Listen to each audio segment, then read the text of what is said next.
আপনারা থানাতে এসেছিলেন কেন? থানাতে এসেছিলাম মূলত কালিয়াগঞ্জ থানার অন্তর্গত একটি নাবালিকা ধর্ষণের কেস নিয়ে আমরা এসেছিলাম। সেই বিষয়টা নিয়ে আইসির সঙ্গে কথা বলতে আমরা থানায়। আশিস সাহেব কি বললেন এবং কি সিদ্ধান্ত নিয়েছেন আপনারা? দেখুন, আমরা আইসি স্যার বললেন 10 দিনের টাইম চাইলেন, তার মধ্যে নিশ্চয়ই অ্যারেস্ট হবে। আমাদের বললেন আমরা 10 দিন আমাদের টাইম দিন, আমরা ব্যবস্থা করছি অ্যারেস্ট করার। আর আমরা সিদ্ধান্ত নিয়েছি বলতে, বাড়ির লোক যেভাবে থ্রেটনিং পাচ্ছে এবং বাড়ির লোক যেভাবে প্রাণহানির আশঙ্কা পাচ্ছে, আমরা পুলিশকে তার দায়িত্বটা পালন করার জন্য আমরা এখানে আজকে বলে গেলাম, এবং যাতে তারা নিরীহ মানুষগুলোর উপর অত্যাচার না হয় সেটা দেখার জন্য আজকে আইসি সাহেবকে আমরা বলে গেলাম। আসামি কি ধরা পড়েছে?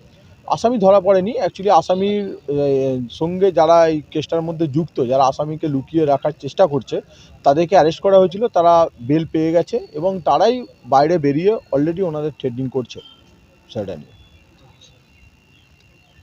10 দিনের মধ্যে যদি না ধরা হয় আসামি, তাহলে কি করবেন? কি ধরনের step? 10 দিনের মধ্যে যদি না করা হয়, দেখুন রাজ্যে একটা এরকম অপরাধমূলক কাজ, ঠিক আছে, আমরা হায়ার অথরিটির কাছে যাব আগামী দিন, এবং হায়ার অথরিটি পুরো বিষয়টা যদি দেখে ভালো, না হলে আমরা সুপ্রিমো রাজ্যের মুখ্যমন্ত্রী মাননীয় মমতা বন্দ্যোপাধ্যায়, তার তত্ত্বাবধানে কেসটাকে আমরা নিশ্চয়ই চেষ্টা করব যে দেখার জন্য। কবেকার ঘটনা এটা?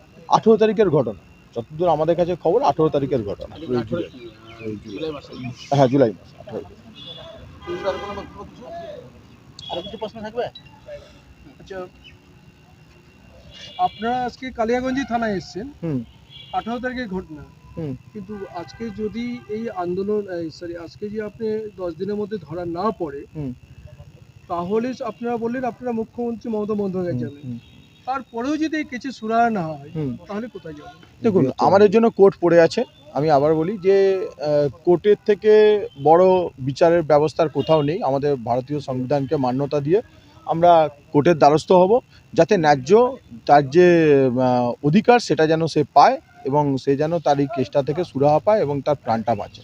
আমরা আগামী দিন কোর্টের এই দ্বারস্থ হব। মুহূর্তে মেয়ের পরিবার, যে রেপ হয়েছেন যে মেয়েটি, তার পরিবার বা মা, তারা যে রেপ করেছেন সেই পরিবার থেকে প্রচুর হুমকি পাচ্ছে, তারা আতঙ্কে আছে। এই 10 দিন তারা কিভাবে কাটাবে? দেখুন, তার জন্য আমি আজকে আইসি সাহেবের সঙ্গে আমার কথা হয়েছে যে অলরেডি আমরা 2টো সিভিক ভলেন্টিয়ার্স দেওয়া ছিল, যাদের কাছে কোনো আর্মস থাকে না। তো ওনাদের যদি কোনো অ্যাটাক করে তাতে সিভিল ভলেন্টিয়ার্সগুলো আঘাত পাবে। তো তার জন্য আমরা বললাম একটা আর্মস নিয়ে একটা পুলিশকে যাতে ওখানে রাখা যায় তার ব্যবস্থা করার জন্য, এবং উনি আশ্বাস দিলেন যে আজকে থেকে সেখানে একজন আর্মস নিয়ে ডিউটি করবেন এবং টোটাল বিষয়টা উনি নিজের হাতে রক্ষণাবেক্ষণ করবেন। তাহলে ভিকটিম পরিবারই আতঙ্ক তাহলে রয়েছে। হ্যাঁ, ভিকটিম পরিবার ভিকটিম পরিবার।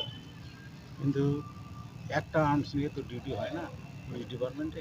না, ওনারা শিফটিং ডিউটি দেবে, সেটা প্রোটেকশনের ব্যাপারটা। হ্যাঁ, সেটা প্রোটেকশনটা থানার বিষয়, আইসির বিষয়, প্রোটেকশনটার বিষয়। আইসি কিরম প্রোটেকশন দিচ্ছে আমরা নজরে রাখবো, ঠিক আছে। এবং 10 দিন পরে যদি ওনার সঙ্গে আবার আমাদের কথা হবে, যদি উনি 10 দিনের মধ্যে কোনো সুরাহা না করতে পারে, দেন তখন আমরা দেখবো যে পরবর্তী স্টেপ আমরা কত তাড়াতাড়ি কি নিতে পারি। আপনারা কোথা থেকে আসছেন? আমরা হিউম্যান রাইটস স্পোর্টস মানবাধিকার অর্গানাইজেশন, আমরা কলকাতা থেকে আসছি। আপনার নাম ও পরিচয়? আমি হিউম্যান রাইটস স্পোর্টসের ন্যাশনাল প্রেসিডেন্ট সৌরভ নেত্রী।